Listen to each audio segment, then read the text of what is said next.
Estás a punto de escuchar la historia de la radio en México.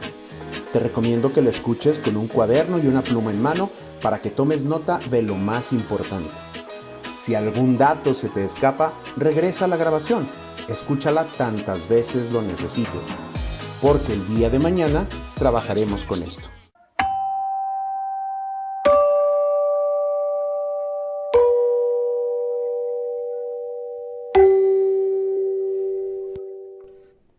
La historia de la radio en México. La primera transmisión de radio masiva en México fue la emisión de las celebraciones de los 100 años de la independencia mexicana tras la firma del Tratado de Córdoba en 1921. Sí, así de divertido como se escucha. El mismo año, el gobierno mexicano creó la primera estación de radio, el mismo día que los hermanos Gómez Fernández crearon la segunda, que eran ahí la competencia. La primera contaba con la dirección de Agustín Flores y se encargó de transmitir la Exposición Comercial Internacional del Centenario desde la Ciudad de México. Como pueden ver, eran puros programas de entretenimiento y de mucha diversión. Meses después, se crearon estaciones radiales en casi todo el territorio mexicano. En la Ciudad de México, Ciudad Juárez, Pachuca, Chihuahua, Cuernavaca, San Luis Potosí, Guadalajara y Morelia. Todas estas contaban con emisoras ya en el año de 1922. En ese mismo año se formó una asociación que reunía a las estaciones de todo el país, conocida como Liga Nacional de Radio, luego renombrada como Liga Central Mexicana de Radio.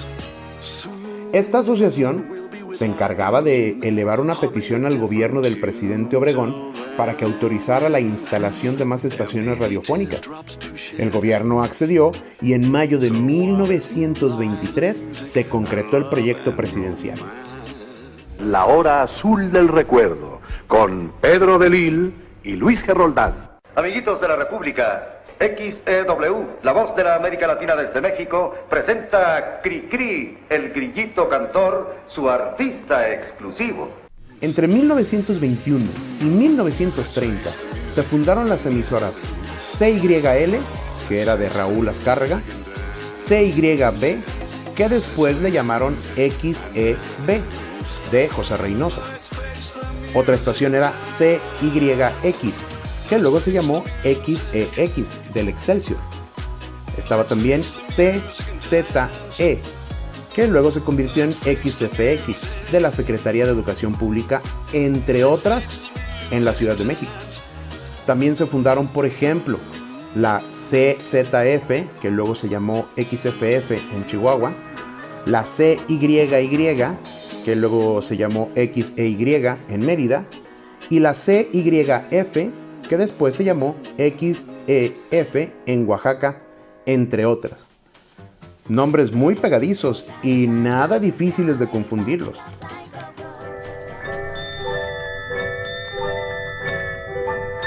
Colgate, Palmolive, fabricantes de paz, le desean cordialmente una feliz Navidad, una feliz Navidad.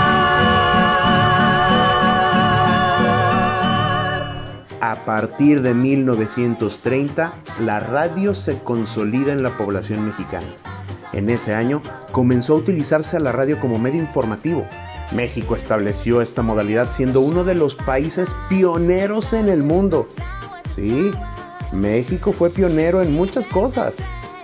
El primer servicio de información de noticias lo creó XEN, Radio Mundial dirigida por Félix Palavicini. Tras 5 años de ser propiedad de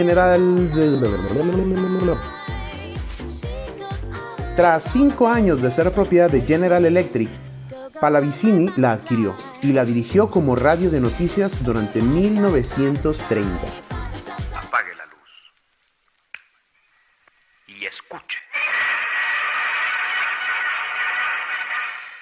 La serie radiofónica de más impacto, con la actuación del primer actor de habla hispana, Arturo de Córdoba.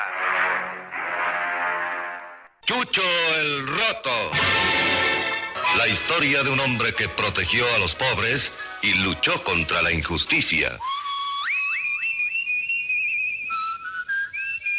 Con la presentación del galán cantante cinematográfico Manuel López Ochoa en el papel de Chucho el Roto. Ese mismo año nació la XEW. Apréndete este nombre, XEW, iniciando un nuevo periodo radiofónico. Emilio Azcárraga Vidarrueta creó esta emisora con el fin de rentabilizarla. Anteriormente las emisoras eran creadas con fines científicos, de entretenimiento o de difusión cultural. Sin embargo, el nacimiento de la radio como negocio revolucionó la industria y la consolidó en todo el territorio. La XCW es pionera en el diseño de marketing y publicidad, que a través de anuncios de productos logró autofinanciarse y expandió enormemente su mercado y alcance radial. Pronto se posicionó como líder radiofónico, dejando muy claro esto en su eslogan, que decía más o menos así: la voz de la América Latina desde México. En 1931, el gobierno de México comenzó a tener el control de las licencias, otorgándolas con una duración de 50 años. En 1933, también se reguló la emisión de anuncios publicitarios, limitándolos a un 10% del contenido radial, solo el 10%, y así parece que son muchos,